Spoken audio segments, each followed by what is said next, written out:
Hi everyone, welcome to my channel. Today we're looking back at the Irish economy here, and looking on the screen we have two of the stalwarts from the Irish economic history. One is T.K. Whittaker and the other is Seán Lemass. Both of these gentlemen together lay the foundation for the new Irish economy, which grew into the tech giant that it is today, so we owe them a great deal of gratitude. Now before I continue, I'd ask that you like, comment and subscribe. Now when I was a young lad back in the 1960s. I remember the country back then. The economy was barely moving, money was scarce, and every paycheck was stretched thin. People worked very hard, but the rewards were small, taxes were high, and just surviving was a daily battle. There was a sense, even then, that opportunity was limited, that no matter how hard you pushed, the ceiling wasn't far above you. Immigration wasn't just an empire, it was for many the only path forward. That was the Ireland we came from back then. Resilient, yes, but very constrained. Then came a major turning point in the late 1960s. A visionary leadership began to take shape in the form, as I said, of T.K. Whittaker and Seán Lemass. A conscious decision was made to break Ireland out of its insular mode and reimagine itself as an outward looking economy. It was a bold shift of thinking, from protectionism to openness, from isolation to engagement. Politics and policies were introduced to attract foreign investment, most notably a groundbreaking 10-year tax incentive aimed at bringing in international business. It wasn't just a policy, it was a statement of intent that Ireland was finally open for business.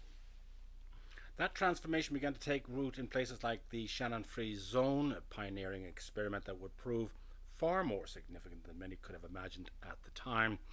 It became a testing ground for a new kind of Ireland, one that welcomed global enterprise and fostered innovation.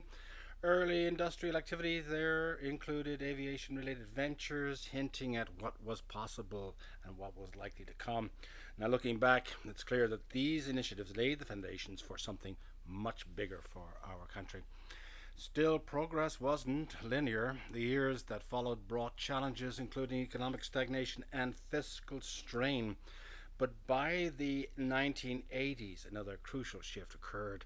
Ireland embraced a model of social partnership, a collective effort that brought together government, business, and labour in a shared commitment to national recovery.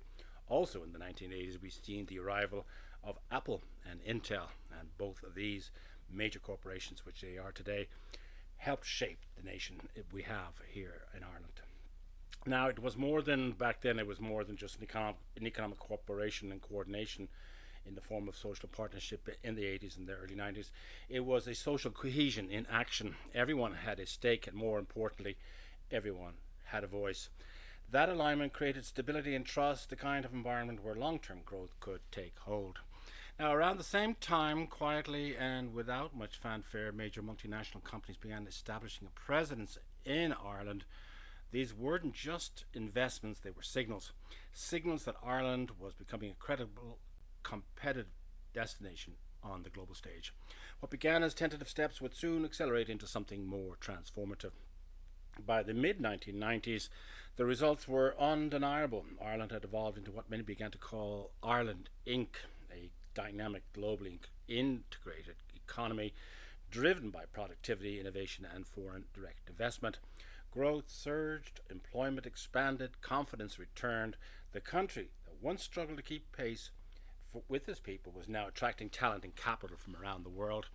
Of course, there were many setbacks. The financial crisis of 2008 hit hard, exposing vulnerabilities, testing the resilience of the system.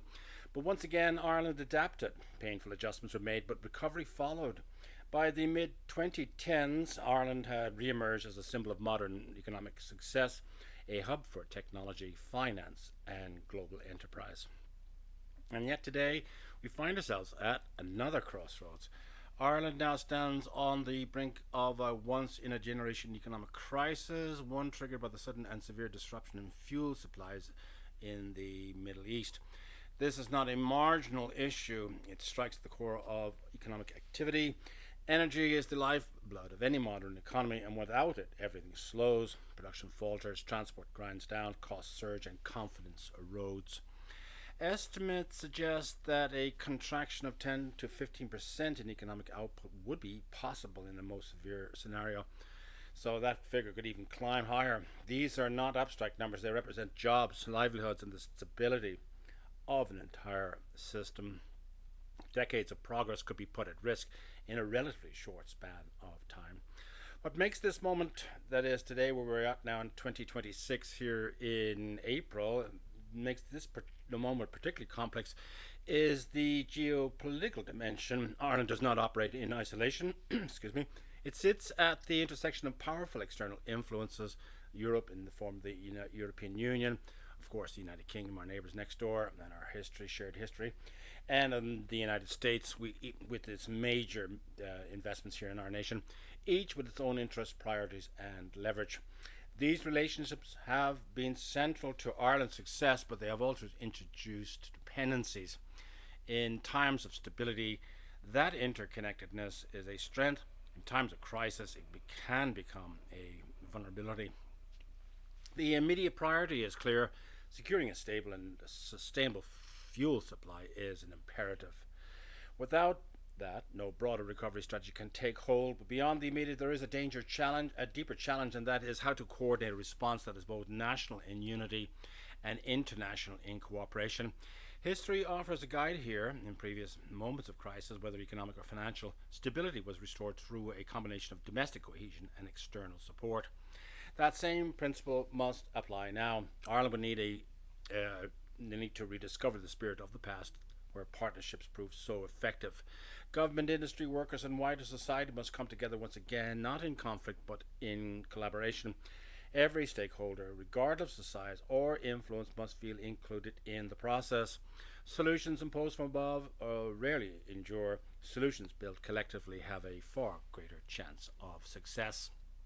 At the same time, engagement with external partners is essential, not as a loss of sovereignty, but is a recognition of reality. Ireland's position in the global system means that cooperation is not an option, it is a necessity.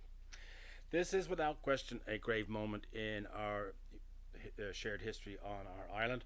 The risks are very real and the margin for error is very small indeed. But if history has shown anything, it has shown that Ireland has the capacity to adapt, to unify, and to overcome. The challenges are immense, but they are by no means insurmountable. That's my little treat to say today. So if you like that, I appreciate it. Like, comment, and subscribe. And until the next one, bye for now.